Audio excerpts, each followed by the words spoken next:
All right, here I wanted to take a look at chaperones and chaperones and expand upon what the book tells you about with these. So, start off with proteins and protein folding. So, normally we have a messenger RNA, it binds to a ribosome, it brings in transfer RNA, starts assembling those amino acids together, and we have a growing polypeptide chain coming out of the ribosome. What typically happens with most proteins is as the end emerges from the ribosome, it immediately starts folding. And again, remember with protein folding, first what it's doing is trying to hide the hydrophobics, but it has to hide those hydrophobics within the confines of how the backbone can actually fold. So that will assemble into helices or beta sheets, or in some cases loops, and try and fold in a way that hides all those hydrophobics. And this is typically how a protein is folded, right? So it's folded immediately, starting at the N terminus as it comes out of the ribosome. Once the protein is finished, it is completely folded and everything breaks apart and goes along their merry way. Sometimes, while this is what happens most of the time, sometimes this isn't what happens. Sometimes the protein, if left to its own devices, might misfold. Or maybe it's important that a particular part, maybe a section in the middle, folds first before the other ends. Okay? Or maybe you want to keep the protein unfolded to transport it somewhere else. Okay? In all of these cases, or in the case where you have a protein that maybe because of temperature has misfolded or become unfolded or denatured, we need to deal with that protein. Okay? So we have these proteins that are called chaperone proteins. This is a class of proteins. There are several different individual examples. These proteins have the ability of binding to exposed hydrophobic amino acids. So essentially has a big hydrophobic pocket open in it. And when it finds a protein that has exposed hydrophobics, it can bind to it and hide those hydrophobics, right? That essentially prevents the protein from folding. So here I'm going to give you an example of a protein that is just coming out of a ribosome. Um, and maybe this protein has to be folded in a particular way, right? So it can't just fold from the N terminus. Maybe it has to be folded from the middle, or maybe it has to be folded from the end. So what happens is the chaperone proteins will simply bind along, essentially hiding all the hydrophobics. So now we have a protein here that is completely unfolded, and all the hydrophobics are coated with these chaperone proteins. These chaperone proteins essentially cycle on and off, right? And if they fall off and that part of the protein can successfully fold and hide those hydrophobics, then it can't come back on. So if we have the entire protein coated and these are all independently coming on and off, it gives the protein an opportunity to fold from whatever region happens to fall off. And if that can hide the hydrophobics by folding, the chaperone can't come back on. If it didn't work, then it just comes back on, right? And another one tries. So essentially, it's just a random chance, each one coming on and off until we end up with a proper protein folded state. Okay. To take you beyond the book, here is a couple examples of those proteins. This is HBS 70 and here's HBS 90. HBS stands for heat shock protein. We discovered these proteins because these proteins are upregulated, or the cell makes more of them if it's under heat stress. Okay. So here is an example of the heat shock protein 70 in an open position, and it has a big hydrophobic pocket. If there is a protein with exposed hydrophobics, it can bind to that, and then what will happen is it will hydrolyze ATP, which is pre-bound in a pocket, and that will cause the protein to fold and clamp down on it. Okay? At some point along there, you exchange out the old spent ADP for new ATP, which will cause the protein to spring back open. When it springs back open, it can fall off, and if the protein is properly refolded, then it can't reattach. If the protein didn't fold correctly, then that hydrophobic pocket is still exposed, and then it can refold and do the cycle again.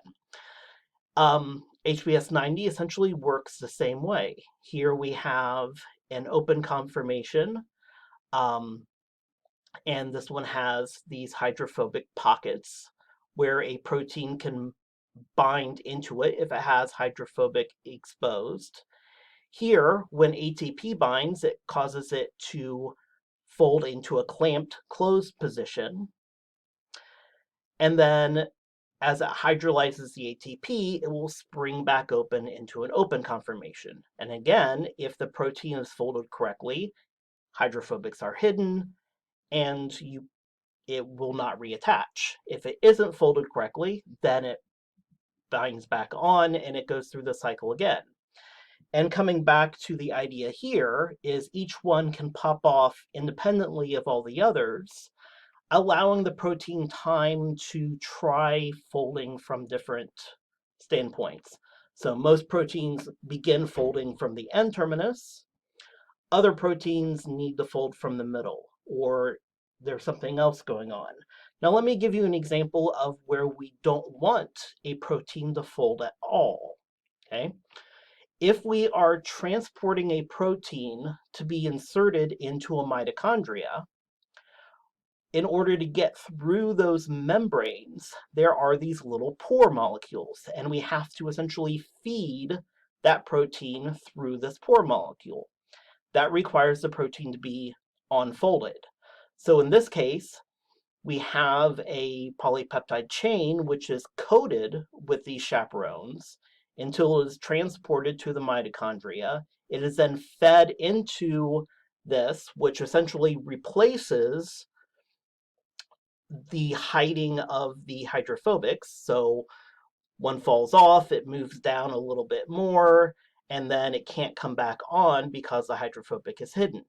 Over here, we have other chaperone proteins that are already inside the mitochondria.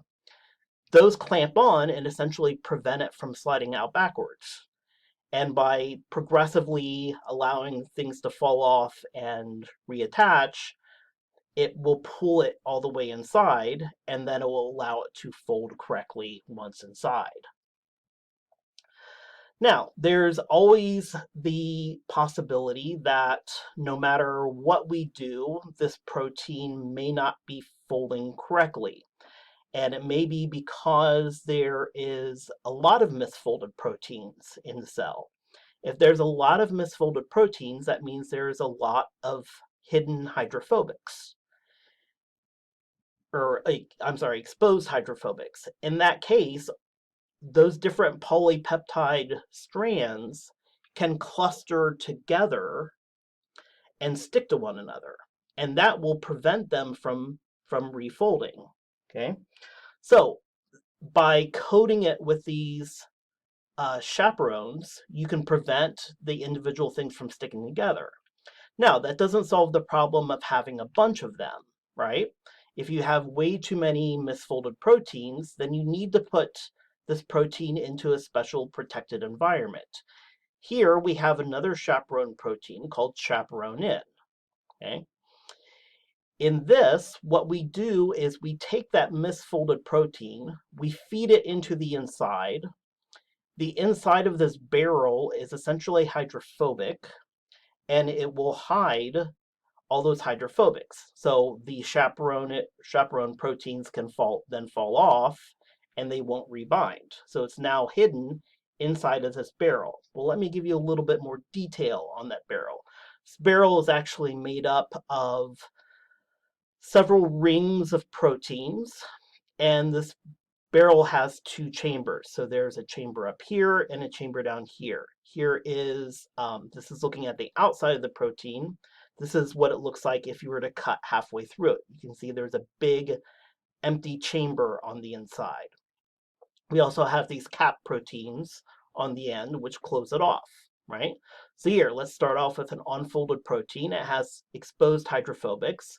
Here, in this conformation, the barrel on the inside is hydrophobic.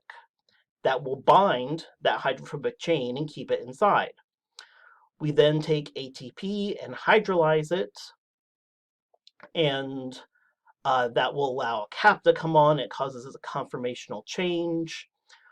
We can then bring in more, and we can load the other chamber with some others. But this essentially, what happens on the inside of this is as we hydrolyze the ATP, the inside of the chamber goes instantly from hydrophobic to hydrophilic. So it essentially gives it a protected environment where it can all of a sudden be exposed to an aqueous type environment, but protected from all other proteins. That means that it can't be bound up with other proteins and form an aggregate. Okay, so we essentially put it into a special little pocket, allow it to fold inside of there, then the cap falls off and the protein either falls out properly folded and it won't come back in because it has no exposed hydrophobics. If it did have exposed hydrophobics, then it would just go back inside and give it another go. Okay. Here's kind of another look at how that might look. So it gets trapped inside. Has a hydrophobic interior. We then hydrolyze the ATP. Now, boom, it's a hydrophilic interior. The protein has to fold and has to hide its own hydrophobics. Then we reload more ATP and allows that now hopefully properly folded protein to fall out. Okay. And the reason why having properly folded proteins are important is because there are a number of diseases that can form if you have a lot of protein aggregates. So here's an example of several diseases that are associated with the aggregation of particular proteins that have become misfolded. So here we have Alzheimer's disease, Parkinson's, Huntington's disease. These are all essentially forming protein plaques inside of the brains, which can cause cellular death. Same thing is true in cataracts. Here we have the crystalline protein, which actually is what builds your lens. If it becomes misfolded, it is no longer a clear protein. It becomes cloudy in nature when it's misfolded. And you can see how that would be a disease state as well. Here's an example. Oops. There we go. Here's an example of what that might look like, right? So here we have a protein and its normal conformation. This is the amyloid protein when we were discussing like Alzheimer's disease. So it's normally has a lot of alpha helices and a little beta sheet here. When it becomes misfolded, it can actually join with others of its own kind into this beta sheet structure, which can be grown continuously from each end. And that can lead to cellular death by getting longer and longer and longer.